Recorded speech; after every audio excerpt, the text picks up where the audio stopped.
Okay, so right now we are going to go over the entire compound with a little bit of description from the people that built it themselves. We have Ian here, short one, and Mitchell here, the tall one. So, alright, so I'm going to let you guys just take the reins and talk about what we're looking at. Alright, so what we're looking at here is the main house. This is where we gather at the end of an adventure, at the end of the day, and this is basically our main domicile. If you look around the whole compound, you can see it's outlined in a stone wall, which that's defendable to most creatures except for alphas and gigantosaurus, which we are on the center map, and gigantosaurus have an increased chance of spawning in every location. So we might want to look at converting all these stone walls to metal at some point, but it's not too high on our priority. Heading into the house, it's completely by Mitchell's design, so I'm going to throw it over to him real quick and he'll explain it to you. So what I did with this house was I did not have any definitive ideas what I wanted to do, and it was the hardest thing because this was the most uneven ground to build a foundation and lay it on. And I remember the guys all yelling at me, they're like, let's just do someplace else. I was like, well, I already laid the foundation, so we're going to go with it. So it's multi-layered. This is the first base. Or the first floor, I should say. This is the back door, just easier to get in. And if we come up top here, minus all of Ian's dodos, we have a little balcony here. And then we have the upper floor. This also, I like just a lot of natural lighting, so that's why we did the greenhouse doors all up in front. And then if you follow me, we can go actually, if I don't screw up this stairs, we can go all the way to the top. Oh, well, I thought. And we're going to go all the way to the top. And you can just play on the roof. Kick me off the ladder. Oh, yeah, I'm sorry. And then up here, we wanted a hangar for all of our flying creatures. I was going to do actually a building hangar and like make it, but I decided it'd be easier to make kind of like a giant parking lot for all the animals instead of trying to force them into a area. So, oh my gosh, did you add that? Yeah, that's the spire. That's one of the most recent creations. You can see that it's not finished.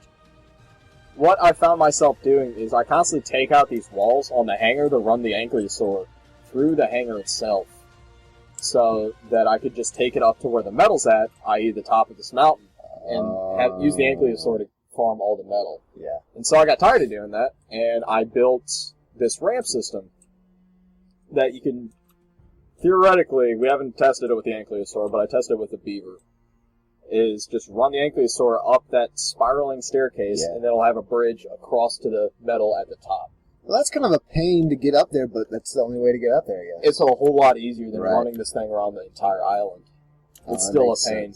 We can do elevators at our current level, but I have no clue. I've never worked with elevators. I've never seen elevators. Yeah, they're a recent ad. But, well, learning new I've never played with them every day. Alright, so, yeah, let's go. Let's head down a little bit. I want to show off Ian's boats, because I think they're the coolest thing. So, just in case anyone doesn't know, there's a way to make boats to where you can build on top of them. Thanks. And Ian knows a little bit more about it if he wants to kind of just explain that real quick, how these are boats and how they work in the game currently. Alright, so, on the right here, I'm going to close this door, is the original boat that we have. This is the SS Scrotumus Maximus. Something happened and the name changed on it. I don't know how that really fixed. But, this is actually a very small platform. If you look down here, you can see the bit of the pontoons that this started out as. And I lined that with a 3x3 of foundations. And then after that, I just used ceilings to increase surface area. And I just started building a house. Unfortunately, there's a finite amount of structures that you can place on a boat. I looked it up and it's 88. I don't know how that number is so significant. But we actually had to get creative with how we started placing stuff on here. And that eventually led to the Scrotumus Maximus 2, or the Love Flump Express, we like to call it. So this one I built to be Gigantosaurus resistant. I'm not calling it proof because it still has some wooden ramps and stuff. but this one was designed to be a more efficient version of the Scrotumus Maximus. You can look around in here. I have a separate compartment just for hauling dinosaurs. Eventually we might turn that into a mobile taming rig, where we lure a dinosaur into this, or use the Argentavis to drag it in here, and then just close both doors from all sides, and then there's a small window where we would shoot it through. That would be pretty cool. Oh, you made that window? Yeah. Oh, that's sick. Do you think it can, like, attack through it? It can't, but we can. Okay, sounds good. And then heading to the top of the boat here, we still have to put a few fine touches on it. We're going to have some basic materials in here, just campfires, probably some beds, lure and pestle, and we look to mount a ballista turret right around here. Recently, ballista turrets were changed to where they can only be mounted to boats, so we really want to take advantage of that. They can only be mounted to boats? They can be mounted to platforms in a house, but as for mobile terms, they can't be mounted to like a brontosaur or the Quetzal. Alright, camera, follow me. I'm going to show what the moderator on the computer, he's too humble, but he, I think, probably built the most important aspect of this whole operation. So this bridge was pretty complex, but that was just taking time, driving pillars all the way down to the floor of the ocean. This was all Ian's work here, and Mitch's work, I believe, both of them came Right. together a little bit. Trying to get the the bridge just right and also available so that the boats would be able to fit through, so we could travel to and from.